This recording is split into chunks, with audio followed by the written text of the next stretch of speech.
আসসালামু আলাইকুম। এনায়েতনগর কাঁঠালতলা মেয়াজান সর্দারের বাড়ির রোডে দ্বিতীয়বারের মতো আমরা কাজ শুরু করলাম। এই ব্রিজটার গোড়া দিয়ে একবার কাজ করছিলাম, বৃষ্টির পানিতে তা ধুয়ে নিয়ে গেছে। এবার দ্বিতীয়বারের মতো কাজ শুরু করলাম একদম শক্তপোক্তভাবে। তবে কাজ শুরু করলাম বলতে যে লোকটাকে আপনি কাজ করতে দেখছেন উনি হলো আমার তালই সোভান সর্দার।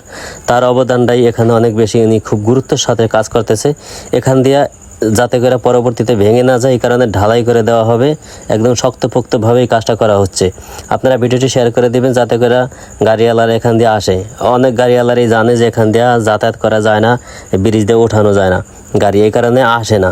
তো আপনারা ভিডিওটি শেয়ার করে জানিয়ে দিন যাতে সবাই জানতে পারে যে এখান দিয়ে এখন গাড়ি চলাচলের যোগ্য, আমরা যোগ্য করে তুলেছি। ইনশাল্লাহ দোয়া করবেন আমার এই তালের জন্য এবং যারা সার্বিক সহযোগিতা করেছে, কেউ বালি দিয়েছে, কেউ শ্রম দিয়েছে, হ্যাঁ, সকলের জন্য দোয়া করবেন, বেশি বেশি করে দোয়া করবেন যাতে করে এই ধরনের কাজগুলো আমরা সামনের দিকে আরও বেশি করতে পারি।